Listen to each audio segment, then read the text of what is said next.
سورہ آل عمران آیت نمبر 31۔ اعوذ باللہ من الشیطان الرجیم، بسم اللہ الرحمن الرحیم۔ قل ان کنتم تحبون اللہ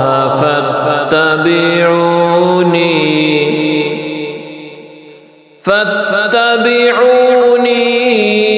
يحببكم الله ويغفر لكم ذنوبكم والله غفور رحيم۔ لفظی ترجمہ ہے، قل کہو ان اگر تم ہو تحبونا محبت کرتے اللہ رب العزت سے، فاتو اتبعو پیروی کرو، نی میری یحبب محبت کرے گا تم سے اللہ رب العزت، اور یغفر بخشے گا لا واسطے تمہارے ذنوبا گناہ تمہارے، اور اللہ رب العزت غفور بخشنے والا رحیم مہربان۔ با محاورہ ترجمہ ہے، اے حبیب صلی اللہ علیہ وسلم آپ فرما دیں اگر تم اللہ رب العزت سے محبت کرتے ہو تو میری پیروی کرو، تب اللہ رب العزت تمہیں اپنا محبوب بنا لے گا اور تمہارے لیے تمہارے گناہ معاف فرما دے گا،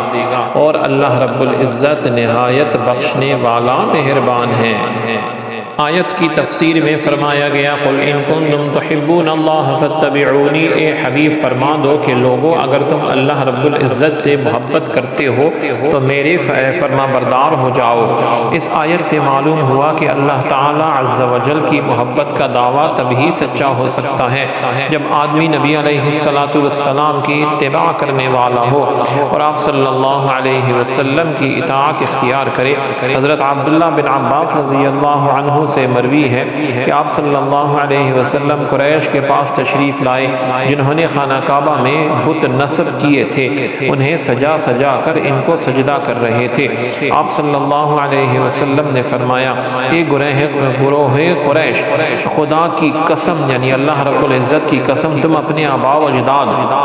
حضرت ابراہیم اور حضرت اسماعیل علیہ السلام کے دین سے ہٹ گئے ہو۔ قریش نے کہا، ہم ان بتوں کو اللہ رب العزت کی محبت میں پوجتے ہیں تاکہ یہ ہمیں اللہ رب العزت سے قریب کرے۔ اس پر یہ آیت کریمہ نازل ہوئی اور بتایا گیا کہ محبت الہی کا دعویٰ حضور صلی اللہ علیہ وسلم کی اتباع اور فرما برداری کے بغیر قابل قبول نہیں۔ جو اس دعوے کا ثبوت دینا چاہتا ہے وہ آپ صلی اللہ علیہ وسلم کی غلامی اختیار کرے،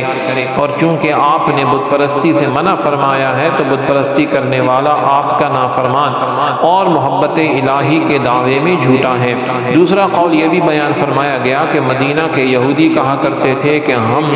کو آپ صلی اللہ علیہ وسلم کی اتباع کرنے کی ضرورت نہیں، ہم تو اللہ کے بیٹے اور اس کے پیارے ہیں، تب یہ آیت نازل ہوئی۔ اسی طرح آیت سے معلوم ہوا کہ ہر شخص کو آپ صلی اللہ علیہ وسلم کی پیروی اور اتباع کرنا ضروری ہے۔ یہی جو ہے ایک اور سورہ اعراف مقام پہ ارشاد ہوا، سورہ اعراف آیت نمبر 158 میں بھی اسی جو ہے مضمون کو بیان فرمایا گیا کہ لوگوں تم کہہ دو کہ میں تم سب کی طرف سے اللہ کا رسول ہوں جس کے لیے آسمانوں اور زمین کی بادشاہت ہے، اس کے سوا کوئی معبود نہیں، وہی زندہ کرتا اور مارتا ہے، تو ایمان لاؤ اللہ رب العزت اور اس کے رسول پر جو نبی ہیں کسی کے پڑھے ہوئے نہیں ہیں، اللہ اور اس کی تمام باتوں پر ایمان لاتے ہیں اور ان کی غلامی کرو تاکہ تم ہدایت پالو۔ حضرت جابر رضی اللہ عنہ فرماتے ہیں کہ ایک مرتبہ آپ صلی اللہ علیہ وسلم کی خدمت میں حضرت عمر فاروق رضی اللہ عنہ حاضر ہوئے اور عرض کی، ہم یہودیوں کی کچھ باتیں سنتے ہیں جو ہمیں بھلی لگتی ہیں، کیا آپ اجازت دیتے ہیں کہ کچھ لکھ بھی لیا کریں؟ تو آپ نے ارشاد فرمایا، کیا تم یہودیوں اور عیسائیوں کی طرح حیران ہو؟ میں تمہارے پاس روشن اور صاف شریعت لایا ہوں، اور اگر آج حضرت موسیٰ علیہ السلام بھی زندہ ہوتے تو انہیں میری اتباع کے بغیر چارہ نہ ہوتا۔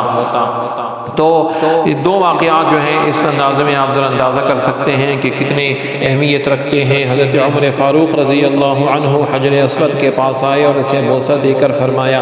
خدا کی قسم میں جانتا ہوں کہ تو ایک پتھر ہے، نہ نفع پہنچا سکتا ہے نہ نقصان، اگر میں نے آپ صلی اللہ علیہ وسلم کو تجھے بوسہ دیتے نہ دیکھا دیکھا ہوتا تو میں تجھے ہرگز بوسہ نہ دیتا۔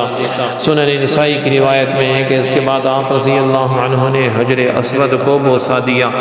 حضرت عثمان غنی رضی اللہ عنہ نے ایک بار پانی منگوایا اور وضو کیا، پھر آپ مسکرانے لگے اور ساتھیوں سے فرمایا کیا تم مجھ سے اس چیز کے بارے میں پوچھو گے نہیں جس نے مجھے مسکرایا؟ انہوں نے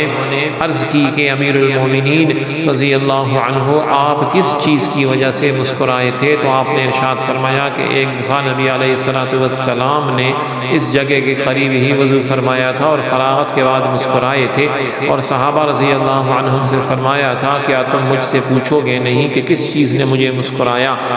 تو صحابہ نے عرض کی تو آپ صلی اللہ علیہ وسلم نے جو ہے چیز سے مسکرایا، تو آپ صلی اللہ علیہ وسلم نے ارشاد فرمایا کہ بندہ جب وضو کا پانی منگوائے پھر اپنا چہرہ دھوئے تو اللہ تعالیٰ اس کے چہرے کے گناہ مٹا دیتا ہے، پھر اپنے کوہنیاں دھوئے تو کوہنیوں کے، سر کا مسح کرے تو سر کے، اور اپنے قدم کو دھوئے تو قدموں کے گناہ جو ہے وہ مٹا دیتا ہے۔ میں نے انہی کو ادا کیا ہے، یعنی آپ صلی اللہ علیہ وسلم کے جو ہے عمل کی نقل فرمائی ہے۔